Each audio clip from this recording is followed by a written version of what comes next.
Ok, donc alors, une petite révision par rapport à ce qu'on avait vu hier concernant la sécurité. Et donc alors, donc vous l'avez tous compris, ici, vous avez deux étapes qui sont importantes. C'est que vous avez ce que c'est que l'authentification et puis l'autorisation. Et donc alors, l'authentification, donc alors on avait dit que c'était quoi? Donc alors savoir qui suis-je.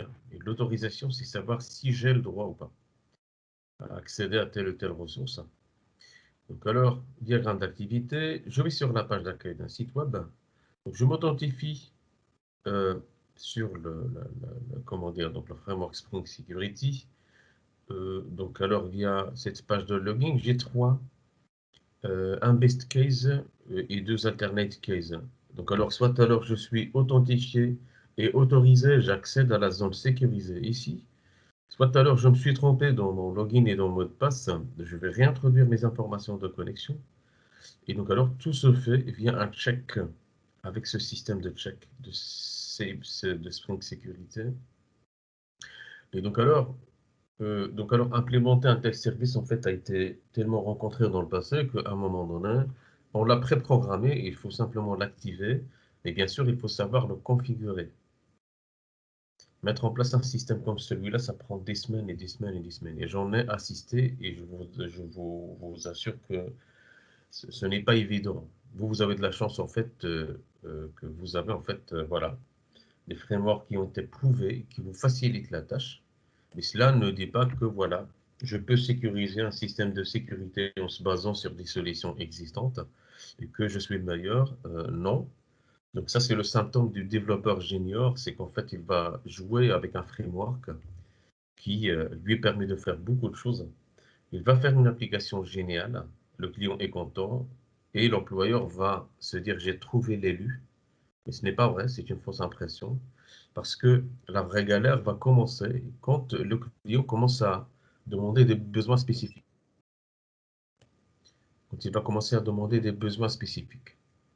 C'est à ce moment-là que le jeune développeur, là, le soi-disant l'élu, va être limité et l'employeur va se faire piéger. Pourquoi? Parce qu'il va s'engager avec le client sur d'autres projets un peu plus poussés et personne n'est content dans cette histoire. Donc alors, c'est important d'apprendre sur les nouvelles tendances et donc alors sur comment être productif, mais c'est primordial et vital de comprendre ce qui se passe en dessous du capot.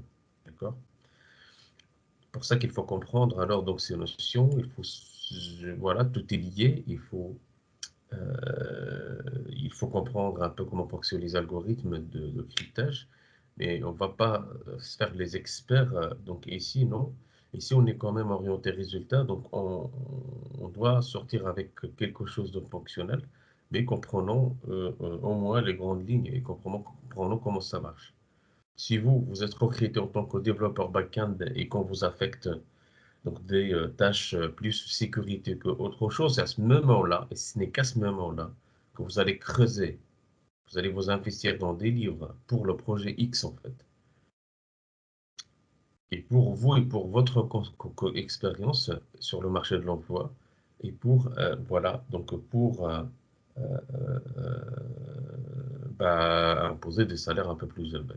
Donc alors, moi, ici, je continue, je vous explique en fait un peu cette histoire de coquille qui est un fichier qu'on stocke sur la machine du client, donc alors sur sa machine à lui. Et avec l'RGPD, si vous allez sur n'importe quelle réalisation que nous avons fait, je commence par digital. C'est de faire respecter l'équipe en fait ces recommandations parce que sinon c'est je pense 2,5 du chiffre d'affaires. Donc alors la petite pop-up ici qui s'affiche ici, il ne s'est pas affiché tout simplement parce que une fois qu'il est affiché la première fois, il y a voilà, un cookie qui est enregistré quelque part et qui dit que voilà, ça t'est déjà affiché à ce niveau-là. Donc si je supprime ces cookies, ou bien si j'ouvre mon navigateur dans une session privée, Théo, tu penses que c'est une session privée? Oui, Oui. Ok. Donc Donc alors, si j'ouvre mon site web sur une session privée, alors le système n'a aucune traçabilité sur si j'ai visité le site auparavant ou pas. Il va charger le cache et une fois que le site est affiché, hop, pourquoi il ne me l'affiche pas ici? Je vais voir un petit peu ce qui se passe là. Je ne vais pas commencer à débugger, mais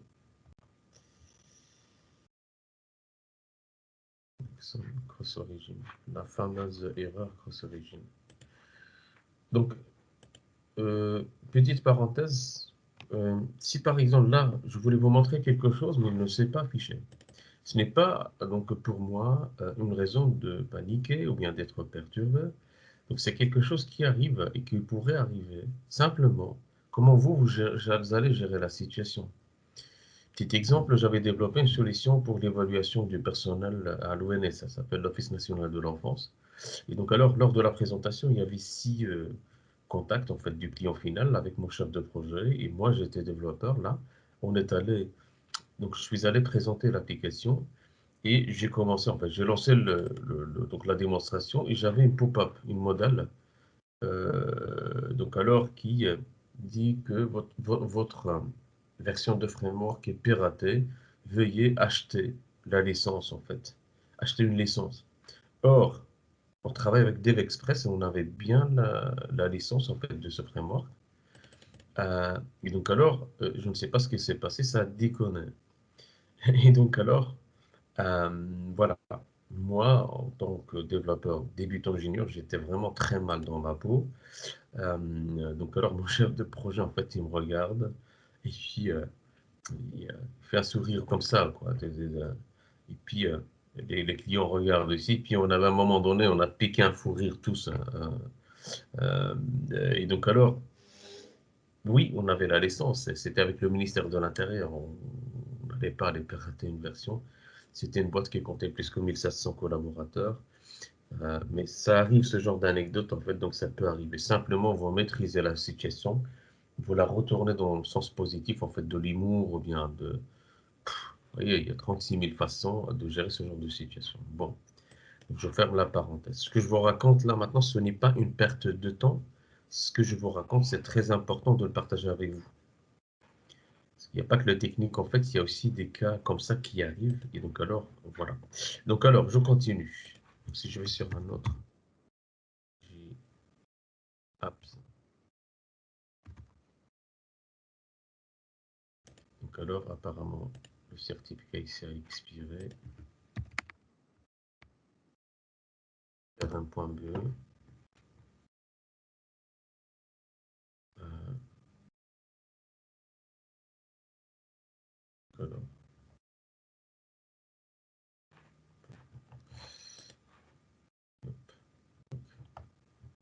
donc alors, je reviens un peu sur le sujet, donc ici. Donc alors, je vais me connecter. Ensuite, si je veux me reconnecter encore une deuxième fois, je passe simplement par un identifiant. Donc alors, le browser, l'utilisateur va se connecter, c'est de se connecter sur un serveur. Ensuite,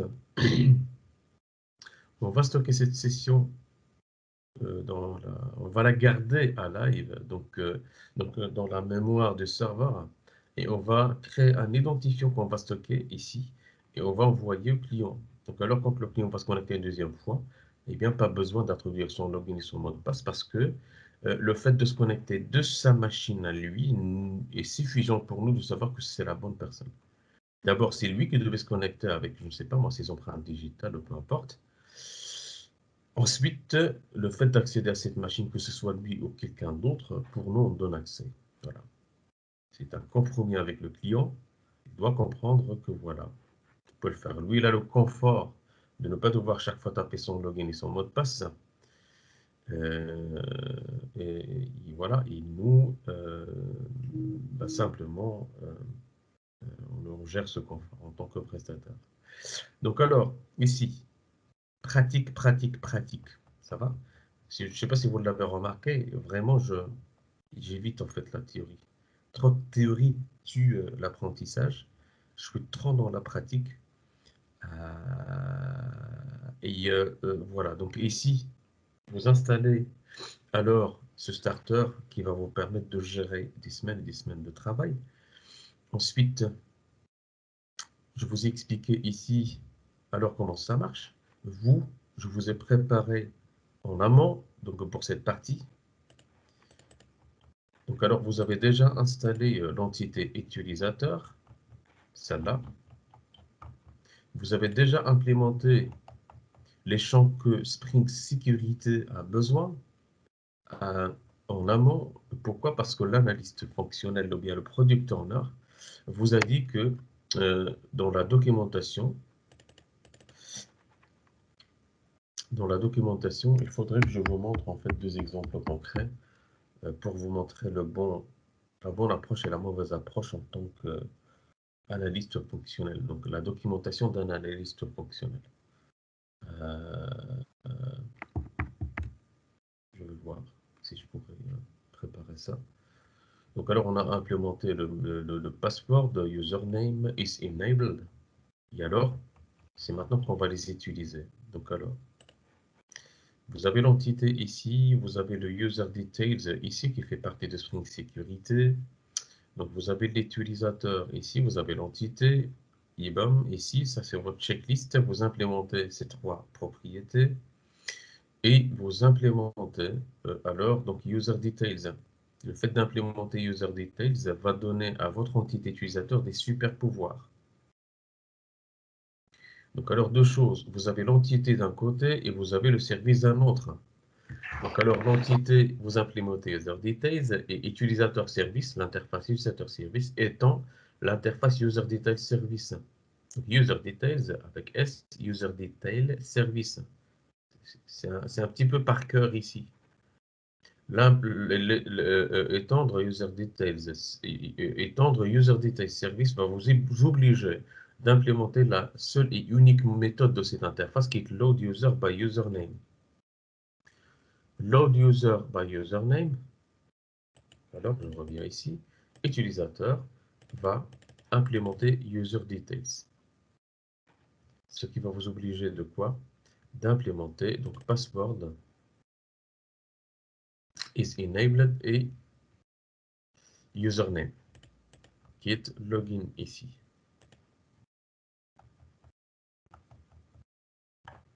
Qui est login. Username qui est login. OK. Ensuite, on avait dit utilisateur service. Donc alors, utilisateur service.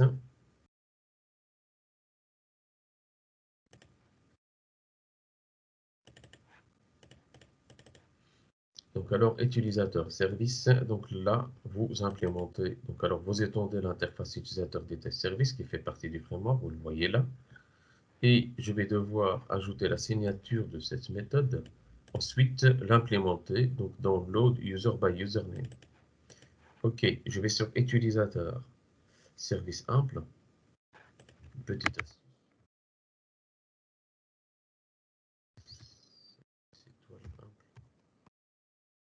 Vous voyez, pour faire une recherche en fait sur une classe, parce que vous voyez là, chaque fois on ajoute une dizaine de classes, allez reparcourir manuellement, vous allez perdre 2-3 secondes. Ces 2-3 secondes, vous les épargnez pour votre réflexion. Donc alors c'est pour ça que j'apprends moi les raccourcis et ça m'aide beaucoup. Donc utilisateur service amp, je tape uti étoile SE, c'est-à-dire service étoile amp. Je trouve ça en une fraction de seconde, c'est instantané.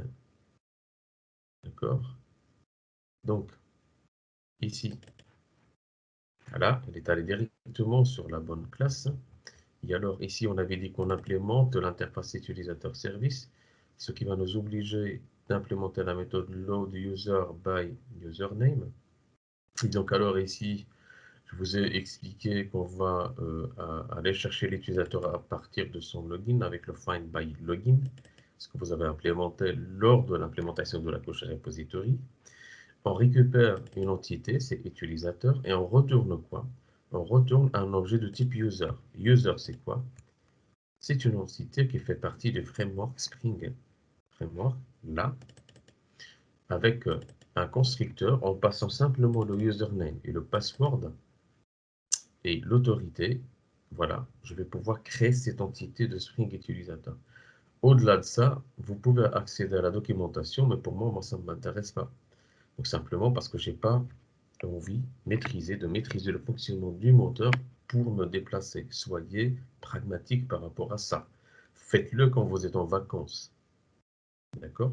Faites-le quand vous avez du mal à comprendre un aspect particulier. Ne commencez pas à lire la documentation de gauche à droite, de haut en bas. Vous n'avez pas le temps pour ça. Vous le faites parce que vous avez une nécessité. Vous ne pouvez pas être Internet. Vous êtes développeur avec un client qui doit être content à la fin du mois. Sinon, on change de métier, quoi. Tu fais bien de le montrer, username. Cherchez après. Dans le code, je ne le trouvais pas. C'est ça. Bah, oui, hein. Tu as login, Password et username, je dis, mais ils sont où? D'accord. Donc c'était faites caché attention. dans le framework Spring. Faites attention parce que Git en username est enveloppe login. D'accord? Ouais, ouais, mais celui que quand tu crées ton objet JSON dans Postman, D'accord. je D'accord. dis, mais où est-ce qu'il est, username et password? D'accord. D'accord. D'accord. C'est celui-là, en fait. Mais ici, effectivement, là, vous êtes en train de passer le bizutage, en fait. Donc, vous cherchez un peu vos repères. Vous n'avez pas encore cette fluidité, cette flexibilité de pouvoir se retrouver facilement dans le code. C'est pour ça que je vais un petit peu lentement et en essayant d'expliquer surtout le concept et le principe. Pas la technicité, mais plutôt donc le fonctionnement. Donc, je l'ai répété 36 000 fois lors du module orienté objet UML l'année passée. Donc alors, soyez focus sur le quoi? Donc sur le langage de modélisation, pas sur UML, pas sur Merise, pas sur l'approche entité-association, mais sur le langage de modélisation. Soyez focus sur le langage de programmation, pas forcément sur Java. Java, c'est juste un exemple. J'avais terminé une mission en fait en .NET. À la fin de ma mission, j'allais rentrer à la maison mère, c'est-à-dire la boîte qui me déplaçait chaque fois. On m'avait proposé de rester avec eux, mais faire du Java. Et j'étais mal, mais vraiment mal pendant une semaine. Je ne savais pas quoi faire parce que j'ai passé des années à apprendre le C Sharp. Et, euh, et donc, alors, recommencer cette, je dirais, souffrance ou bien cet effort d'apprendre un nouveau langage pour moi, ça m'a vraiment perturbé. J'ai demandé Manu, c'était un collègue à moi qui avait à l'époque plus que 11 ans d'expérience. Il m'avait dit, moi je ne le ferai pas. Je ne suis pas prêt à apprendre un nouveau langage. Donc alors, il fallait que je fasse un choix, soit alors switcher, soit... Et donc alors, quand le gars m'a fait cette proposition, il m'avait dit que vous gardez votre salaire de confirmé en C-Sharp. C'est-à-dire, tout en étant junior, je vais être payé, voilà, confirmé. Ça m'a fait un peu réfléchir et donc alors le lundi j'ai donné mon accord sur le... parce qu'ils étaient contents de ce que j'ai développé en .NET. Euh, et donc alors bah, c'était le bon choix. Voilà, c'était le bon choix parce que j'ai une équipe maintenant qui gère. Voilà, j'ai une développeuse ce matin. Donc qu'est-ce qu'il va faire? Il va adapter, il va... Je vais vous montrer. Je l'ai appelé Time Track. Il va adapter une solution qu'on a achetée et il compte, je l'ai installé pour gérer le pointage des employés. En fait, il ne gère pas les pauses. Il gère simplement le matin et le soir, c'est un peu con. Euh, et donc alors, elle est allée voir dans le code la semaine passée et il m'avait dit que ça ira. Donc il va devoir modifier le code PHP. Or, elle travaille avec moi plutôt sur Java. Elle va modifier le code PHP pour ajouter cette possibilité de pouvoir encoder in-out, in-out. Donc alors pour la pause, quoi. Parce que j'ai besoin de calculer les heures qu'il passe en fait au bureau donc pour réglementer, standardiser les heures de récupération pour que ce ne soit pas un peu n'importe comment. Et donc alors, elle switch sans problème. Voilà. Parce que simplement, j'ai partagé avec eux cette expérience en fait de ne pas euh, euh, résumer son expérience professionnelle sur un langage, mais plutôt sur un concept. Donc alors, le load user by username, Taf, taf, taf. Donc alors, donc, find by login, blablabla. Donc alors, je récupère le user. Et le user, en fait, quoi? Donc je vais le retourner en tant que user details. Voilà. Et alors, cette méthode est appelée automatiquement parce qu'elle va récupérer les informations via Spring Framework et il va nous épargner l'implémentation de la partie authentification autorisation et ça roule Raoul. Voilà. Donc alors, user service simple, c'est ce que je viens de vous expliquer. Donc alors, yep. Donc je vous montre le code de Spring Framework ici.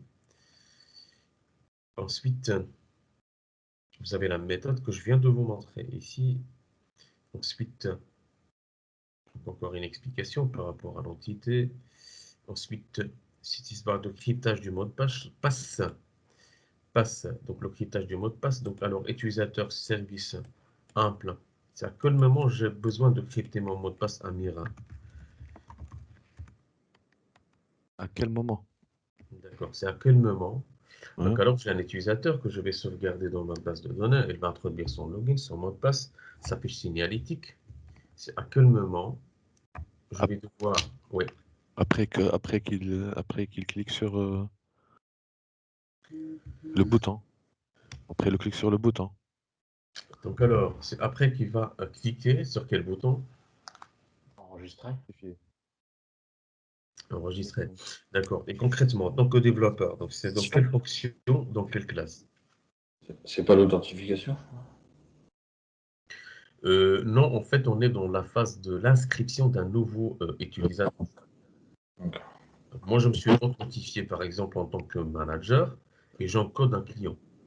D'accord. Pas dans l'utilisateur, non. Mais c'est utilisateur parce que nous, ce qu'on va développer comme solution, on va donner un accès aux utilisateurs, c'est-à-dire aux clients de nos clients. Ils vont pouvoir consulter leurs factures, consulter leurs contrats. Et pour qu'ils peuvent se connecter, ils ont besoin d'un login et d'un mot de passe. Mais nous, on va crypter leur mot de passe. Mais c'est à quel moment, dans quel service ou bien dans quelle classe? Dans l'entité, non? Entité, non? Dans l'entité. Eric, qu'est-ce que tu en penses? Parlez un petit peu plus fort. Un peu d'enthousiasme. Je sais que c'est le matin, mais on n'a pas le temps d'avoir une matinée cool. On n'a pas le temps pour ça. Eric, Oui, qu'est-ce que tu en penses Qu'est-ce que tu en penses de ce que... Qu'est-ce que attends, il y a un bruit. Ouais. C'est pas dans le service. Je vais couper les micros, je vais rallumer. Et là, Fonction, voilà. Gladys, donc tu partages ce que Pierre et Amir ont dit ou pas? moi, je pensais dans la couche service, vu que quand l'utilisateur entre ses données, ça passe par la couche service et on l'implémente. En fait, dans la couche service, on implémente la couche, tout ce qui est métier, tout ce qui est, je sais pas. Ok, donc Gladys, en Ouais. fait, tu avais dit la couche service. Moi, j'aurais dit ça aussi sur l'instant T. Il rentre ses logins sur la couche présentation et ça se valide une fois qu'il enregistre. Il appuie sur le bouton enregistrer, ça se valide dans la couche service utilisateur. La première réflexion, ça serait ça. Moi, je l'aurais mis soit dans le imple au moment où tu save, soit, mais je sais pas si c'est correct, dans le DTO. Comme ça, quand tu l'envoies du client au serveur, il est déjà crypté. Oui. Oui, donc alors, soit alors dans le humble, dans la méthode save, soit alors dans le DTO. Donc les deux approches sont envisageables dans notre code, donc rien n'empêche l'un ou l'autre. Par contre, donc si on suit les best practices en fait des architectes, ici, donc alors on prend en compte ce que je vous expliquais il y a 4 ou 5 jours, je pense, dans le cadre d'une application où on a repris une application et on avait 40% des règles métiers dans le code SQL. Vous vous souvenez, je vous ai parlé sur les procédures stockées. On appelle ça les store proc. Donc des règles métiers dans le code SQL, mais est-ce que vous imaginez le truc? Et 30% dans une couche métier, et les autres règles, elles sont dans les DTO. Bah, pour nous, c'était la galère. Donc pour reprendre cette application. on peut les mettre dans l'entité comme Amir et Pierre Avidi, on peut les mettre dans les DTO que donc alors Denis Avidi ou bien dans le service ample. On peut, voilà. Mais maintenant, on doit, en amont, avant d'implémenter quoi que ce soit, savoir où on va les mettre. C'est parce qu'on s'est renseigné, on respecte des best practices. Et donc alors, nous, on centralise tout ce qui est règles métier dans la couche service. Donc je l'ai répété, je pense, une vingtaine de fois. Pourquoi? Parce que c'est très important. À chaque fois que vous avez une modification à faire, vous et vos développeurs, pour ne pas les pénaliser, centraliser le tout dans cette couche, la couche service. Pour tout ce qui est interaction base de données, c'est les entités. Donc, pas dans l'entité. Vous voyez, donc utilisateur. Donc alors, ça c'est quoi? C'est l'entité. Non, tout ce qui est interaction avec l'entité, c'est pour mapper votre classe, votre table avec votre objet. Pour tout ce qui est interaction avec la base de données, c'est utilisateur repository. Donc c'est utilisateur repository. Select, machin, vous voyez. Voilà. Très important de bien comprendre ça. Très important de bien comprendre ça. Et donc alors, voilà. Donc alors, oui, effectivement, Denis, eh bien, c'est dans le service utilisateur service simple, dans la méthode save qu'on va faire ça. Et le code, en fait, pour moi, je me retrouve en une fraction de seconde, en fait. Vous voyez? Donc, j'ai le nom de la classe, le nom de la méthode, et hop, je navigue très rapidement. C'est là où vous commencez à sentir le confort de coder, en fait. Eh bien, bah oui, juste avant de sauvegarder l'utilisateur, je vais passer son mot de passe par une méthode en code qui va encoder le mot de passe et qui va me retourner un hash que je vais stocker dans cette password. Je sauvegarde l'utilisateur et j'aurai le résultat que je vous ai montré hier, celui-là.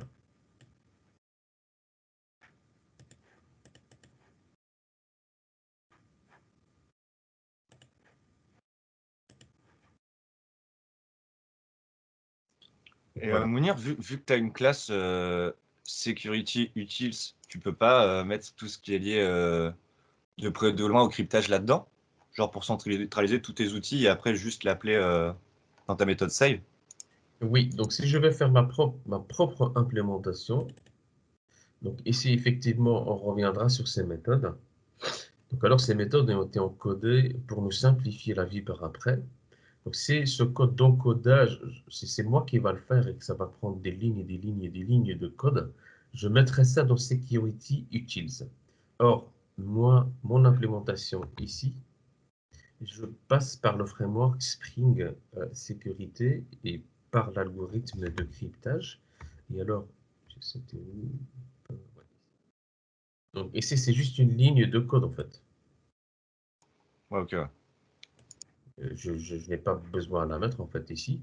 Je peux la mettre ici, donc sécurité utile, si par exemple cette fonctionnalité d'encodage prend par exemple, je ne sais pas moi, 5-6 lignes ou bien plusieurs appels de méthode, je les enveloppe dans une seule méthode encodée password et j'appelle cette méthode à partir de sécurité utile. Voilà.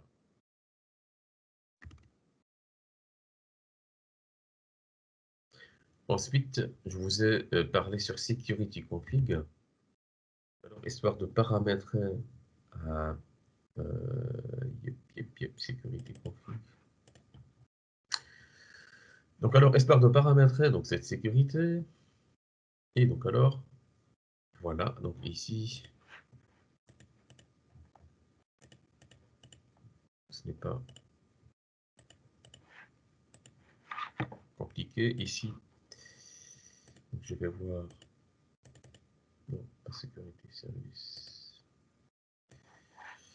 donc je vais plutôt voir dans sécurité, donc alors, le mot de passe.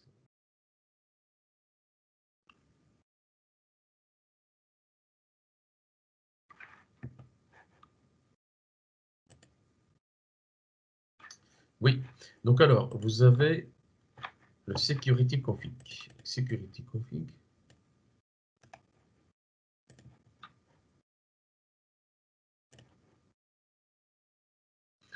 Donc, c'est une classe en fait qu'on va lui donner des super pouvoirs avec cette annotation. Pourquoi? Parce qu'il va devoir il va devoir interagir avec la zone d'ombre. Donc, nous, on n'a pas accès. Mais on sait ce qu'elle doit avoir. On va lui donner ce super pouvoir.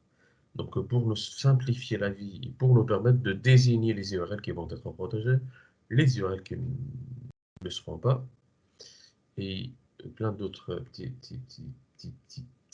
avantages. Donc, alors, il va étendre donc alors la classe Web Security Config Adapter. Donc, il va contenir entre autres, donc on va désactiver le SRF, il y a un slide qui explique ça.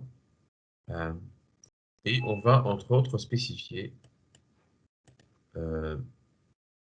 alors les URL, on donne accès à ces pages et on bloque toutes les autres pages. C'est pour ça que pendant la démonstration d'hier, vous avez le Unauthorized.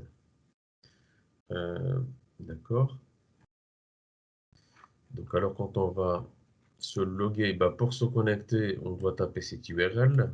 Pour effacer le cookie et se déconnecter, voilà, c'est cette partie qui va nous permettre de faire ça. Et c'est nous qui implémentons tout cela. Voilà. Donc alors, voilà, j'explique tout ça. Vous suivez les step by step, ça va pour cette implémentation. Donc le CSRF, voilà.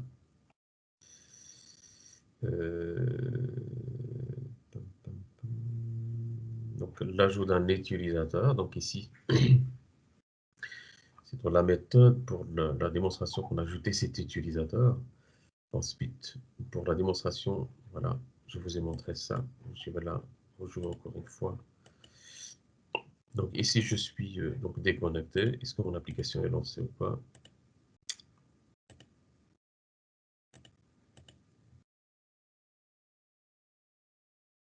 Ouais, elle est toujours lancée. J'espère que parce que j'ai laissé ma machine allumée. Donc alors, ici, donc, pour la démonstration, la première chose donc, que je vais faire, je vais essayer, je suis déconnecté, mais je vais essayer de récupérer la liste des utilisateurs. Donc alors, normalement, il m'empêche de le faire. Donc, unauthorized. Ensuite, je vais me connecter dans le système. Je vais dans API Authentication, ici. Je dois lui spécifier le nom d'utilisateur et le mot de passe en allant sur Body.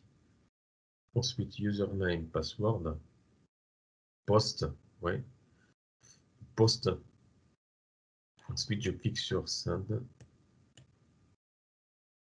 Et voilà ce que j'ai ici. Donc, alors, je suis connecté maintenant. Je peux accéder aux méthodes. Et j'ai un cookie qui a été ajouté avec une session, avec un identifiant ici.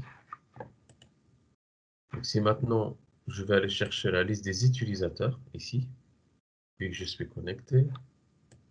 Donc, API utilisateur. Donc alors, ici, donc API utilisateur, donc elle est censée, vous voyez, ici, je suis toujours connecté. Donc je peux sans problème récupérer la liste des utilisateurs.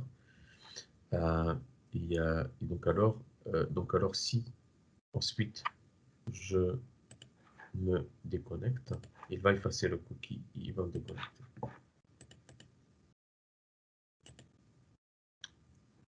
Voilà. Donc alors, je vous invite en fait tous à, comme j'ai expliqué hier, à sécuriser. Donc alors, le product owner, vous êtes censé vérifier donc alors les versions de chaque développeur. Est-ce qu'elle est à jour en fait par rapport à la dernière version de Develop? Ça va, si vous avez des doutes, ne bâclez pas le travail. Si vous avez des doutes, faites-moi signe, je regarde avec vous. Voilà. Et voici la répartition des tâches et chaque mastermind va donc devoir implémenter cette sécurité et vous allez travailler tous ensemble dans vos masterminds, vos classes virtuelles.